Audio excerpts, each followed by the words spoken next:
Alright, hello everyone and welcome to our channel. So for this video we are going to talk about some movies. So right here we have 4 movies that we've actually watched over the past probably 2 or 3 days. Yeah. So we're just going to give you a quick run through on some of our thoughts around each one of these. Yeah, and these are going to be pretty rapid fire. I mean, 2 or 3 minutes on each. Some of these are are pretty old movies, not necessarily super relevant here, but we thought they were worth talking about. So it'll just be kind of our quick thoughts and score on each of these. Yeah. So we'll start off with how could you go wrong with Another Wolf Cop. Now this is actually I couldn't find it by itself at Best Buy. They just have this 2-pack, which is a pretty good deal. I want to say it was $13 for the first and second one on Blu-ray.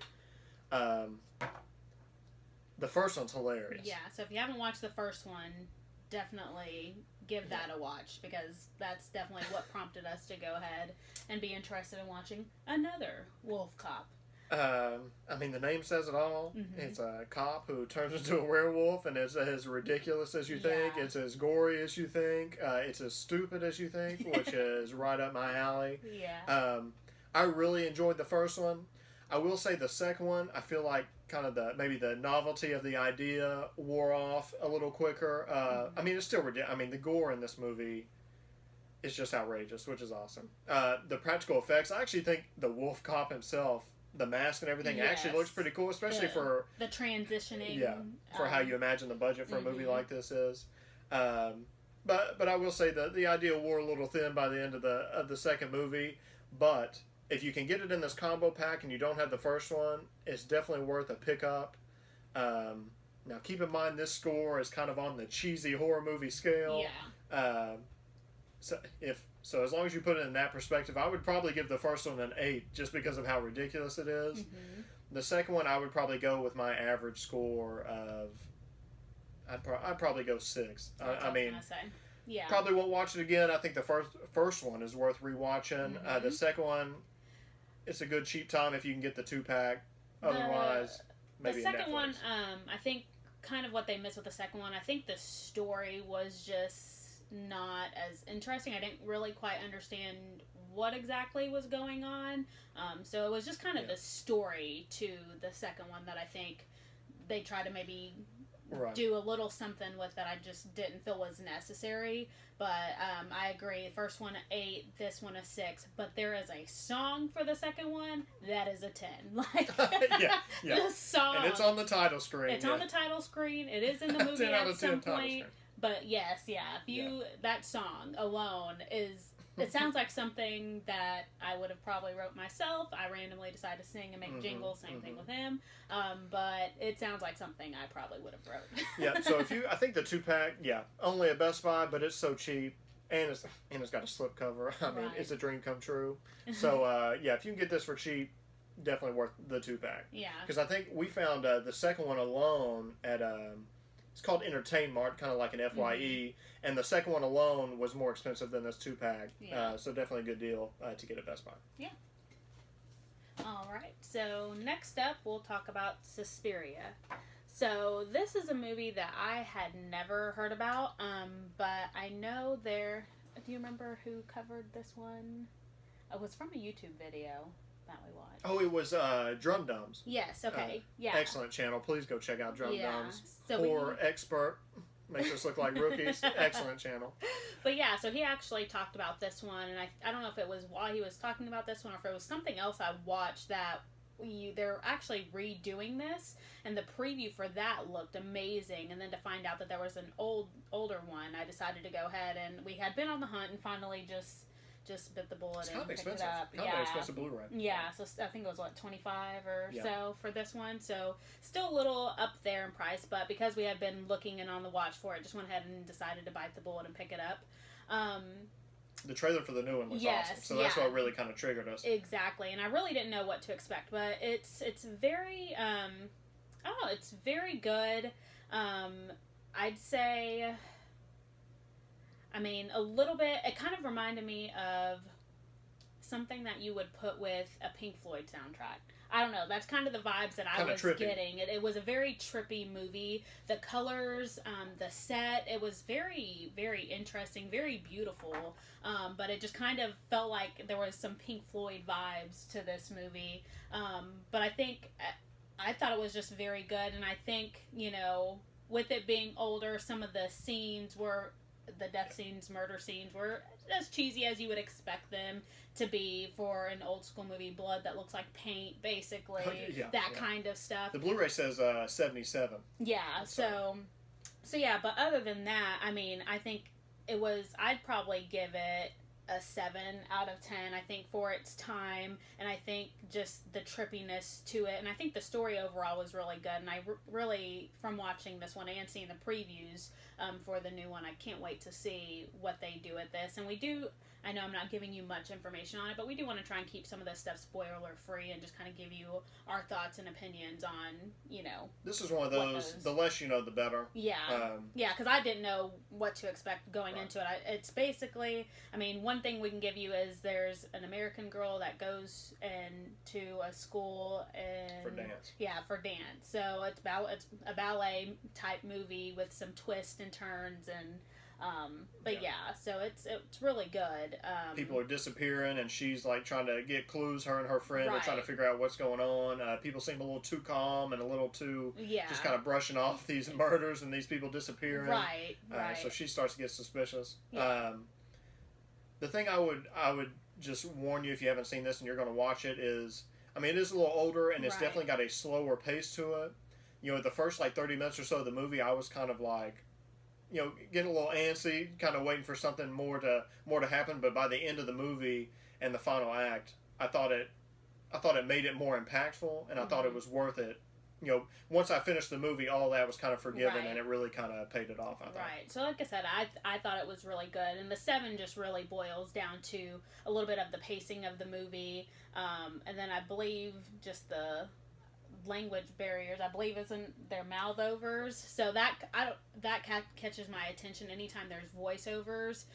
It just catches my attention if their mouth movement is slightly off, so I get a little distracted. I think the original's in Italian or something. Right. So I would go with her probably about a 7. Yeah, so good. Can't wait to see the new version of it.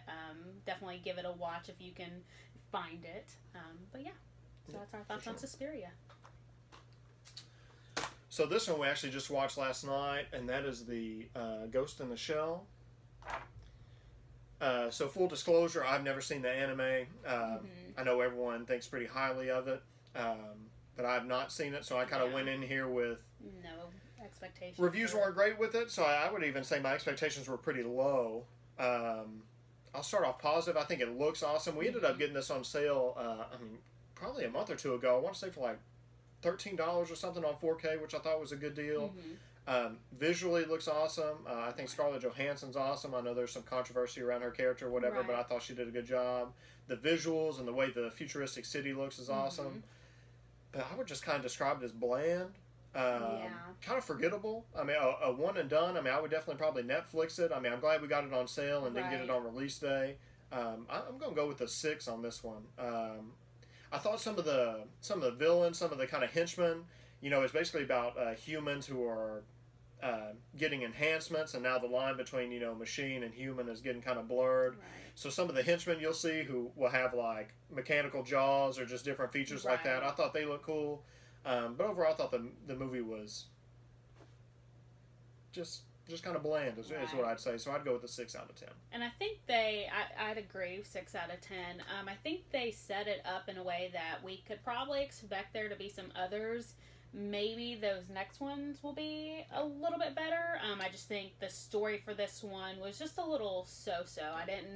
I wasn't really just pulled in by the story, and I think you're so focused on one person who you feel is a villain, and then there's a whole other villain, and I feel like I would have liked to have seen more out of that other villain versus the other. I think they spent a little too much time on that villain, and there wasn't, I felt like a true need to, when there was a whole nother villain that you really needed to kind of worry about and dig a little bit deeper in. So maybe, you'll get that story in the second one, if there is a second one. I don't think it made enough money probably to warrant a sequel, but and the thing about know. the villains is neither one was really interesting enough to really even care that there might be a twist or someone else involved. You're kind of just like, all right, yeah, whatever. Yeah, so I think So based off of that, I'd go with the 6 as well. Yeah, I mean, visually very beautiful. It's just the story was so. If you're trying to demo the visuals on your 4K TV, maybe maybe go with that one. Yeah. So our last one here is Blockers. So I'm going to be honest that this is probably one I was the least excited about. I always get a little weird about when wrestlers try and make their way into acting. Some can pull it off very well, some can't. John Cena sometimes just comes off a little cheesy, but I think he's done a good job at finding roles that fit him, and that's something that's great. So don't push the envelope or button until you have really gotten your feet wet, and I think he's doing a good job with the roles he's picking. But this one was actually my favorite out of our pickups. Yep, seeing the trailers, this was not anything we were excited about or going to run out to the theater to see. Mm-hmm. And then the reviews came out were actually surprisingly positive. We never made it to the theater, but we picked it up last week when it came out, and I thought it was hilarious. Yes. I mean, it blew my expectations away. I mean, not that they were super high, but I mean, I thought all 3 of the parents were funny. I thought all 3 of the daughters that they were focusing on were funny. All the supporting characters were funny. Their boyfriends or significant others that the daughters are dealing with are hilarious. I mean, it's definitely, there's some toilet humor, but I mean, definitely just some other funny scenarios that are funny. Right. I would actually probably go 8 out of 10 on this. I actually and that may be affected by low expectations. But I really enjoyed it, and I mean, we've still been kind of quoting it a few, for the past couple of days. Yeah. It's really funny. I was going to give it a 9, surprisingly, and I think it was just, again, from such low expectations, but I thought it was just really funny. I thought it was really fun, and I think it just kind of, although we're not parents, you could just definitely see in this day and age the stuff that happens in this movie being stuff that all parents are having to figure out and decode and, things like that with their kids. So I thought it was just a really fun movie. I love that, one of the girls is struggling with this is I guess. We'll keep it spoiler. Okay, spoiler free. But there is a certain thing that they do in the movie that I thought was really cool, just because I feel like some movies are a little worried about taking such chances. But I appreciated that they went ahead and did that with this movie, and even showed a little bit of a struggle. Yeah. And I thought the chemistry between the 3 girls was good, and the chemistry between the 3 parents was good. And they were all different. It definitely wasn't, a Mean Girls type movie where you have all of the same type of girl. Each girl is very unique, and I thought that was really cool too, that it wasn't just, all these pretty snob, popular kind of girl kind of story movie. They're all very unique between the parents and the young ladies. So I thought that was really cool. And then they did a great job, I think, with the story. I mean, you see the girls grow up together. I mean, very brief, so it wasn't like a long drawn out, but it just kind of gave you a quick little run through of leading up to where you're at in the story. Yeah, and I thought it gave you enough backstory on each of the parents' situation and background too, that it at least made you care about them somewhat. I mean, it's not like it's not like you're getting 10 to 15 minutes of backstory on each, but it's enough to at least make you kind of relate to them a little more than just being overly protective parents who are snooping on their kids or whatever. Yeah, but I thought overall it was just a really fun movie, and if you were hesitant about watching it, I'd definitely say go ahead and pick it up. But it was definitely, again, out of all 3, out of the 4, it is my favorite that we got. Yeah, same here. So let us know if you've seen any of these and what you thought, and we'll see you next time. All right, bye. Bye.